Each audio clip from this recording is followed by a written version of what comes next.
ये हमारा पहला प्रश्न है कि वह छोटी से छोटी संख्या ज्ञात कीजिए जिसे 8, 12, 15 से भाग देने पर शेषफल क्रमशः 5, 9 और 12 प्राप्त होता है। चलिए, ऐसे प्रश्नों में होता क्या है कि ये जो हमारा भाजक है, जिस संख्याओं से हमको भाग करना है और जो हमारा शेषफल बचता है, क्या ये भाजक और शेषफल के बीच में समान अंतर है कि नहीं, देखते हैं।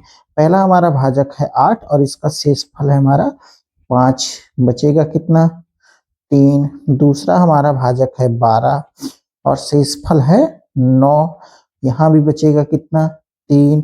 तीसरा हमारा भाजक है 15, शेषफल है यहाँ पे 12, तो यहाँ बचेगा कितना 3। तो ये जो अंतर आता है, ये अंतर सदैव समान होता है, कॉमन होता है। ठीक, चलिए, तो सबसे पहले हम करेंगे क्या, जिन संख्याओं से हमको भाग देना है इनका एलसीएम लेंगे, यानी कि एलसीएम ऑफ 8, 12 और 15 का।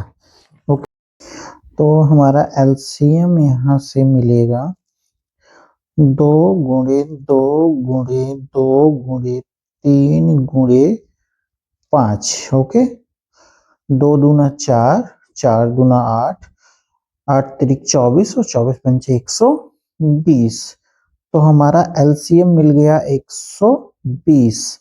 तो संख्या क्या होगी, हमने यहाँ अंतर निकाला था भाजक और शेषफल के बीच, तो अंतर कितना आया था 3। तो हम यहाँ से 120 में से 3 घटा देते हैं तो हमको मिल जाता है 117, यानी कि हमारी संख्या क्या होगी 117 होगी। ओके, सवाल नंबर 2 है, बहुत ही अच्छा प्रश्न है कि दो संख्याओं का लासा उनके मासा से 6 गुना है। यदि उनमें एक संख्या 45 तथा मासा और लासा का योग 315 है तो दूसरी संख्या ज्ञात करें। सबसे पहले हमको फार्मूला जानना है। फार्मूला है कि हमारे पास कि दो संख्याओं का लासा गुणे मासा बराबर संख्याओं का गुणनफल होता है। चलिए, हमारे पास जो लासा है, एलसीएम है और एचसीएफ है, इनका जो अनुपात कितना है 6:1 है।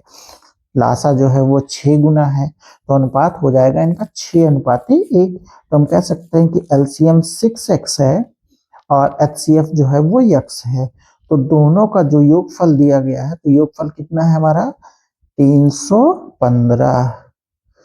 क्लियर, तो यहां से हमको x का मान क्या मिल जाएगा 315 में हम 6 7x हो जाएगा, 7 से भाग कर देंगे, 7 चौक 28, 3 7 पचे 35। तो यहां से हम कह सकते हैं कि जो हमारा लासा होगा, लासा क्या होगा, x की वैल्यू हमको 45 मिली है, एलसीएम जो है वो 6x है, तो 6 गुणे 45 हो जाएगा, कितना मिलेगा 270। और मासा हमको कितना मिल गया 45। अब हमको दूसरी संख्या ज्ञात करनी है, तो इसी फार्मूले पे हम रख देते हैं। तो यहां से हम कह सकते हैं कि दो संख्याएं मान लो a और b है, तो 45 गुणे b ये बराबर हो जाएगा 45 गुणे 270 के, तो b बराबर हो जाएगा 45 गुणे 270। ये 45 इधर आ जाएगा भाग में, 45 ये 45 कट गया, तो b बराबर हमारी दूसरी संख्या आ गई 270। ठीक है, तो ये हमारा आंसर क्या मिलेगा 270। चलिए, हमारा तीसरा प्रश्न है 8, 12 और 15 से विभाजित होने वाली 3 अंकों की सबसे बड़ी संख्या ज्ञात कीजिए। तो सर्वप्रथम हम क्या करेंगे, 8, 12 और 15 का क्या निकाल लेंगे एलसीएम। ठीक, तो 8, 12 और 15 का एलसीएम हो जाएगा हमारा 120। क्लियर, जब हम एलसीएम निकालेंगे तो 8, 12 और 15 का एलसीएम हो जाएगा 120। अब यहां से हम देखेंगे कि 3 अंकों की सबसे बड़ी संख्या, 3 अंकों की सबसे बड़ी संख्या क्या होगी हमारे पास?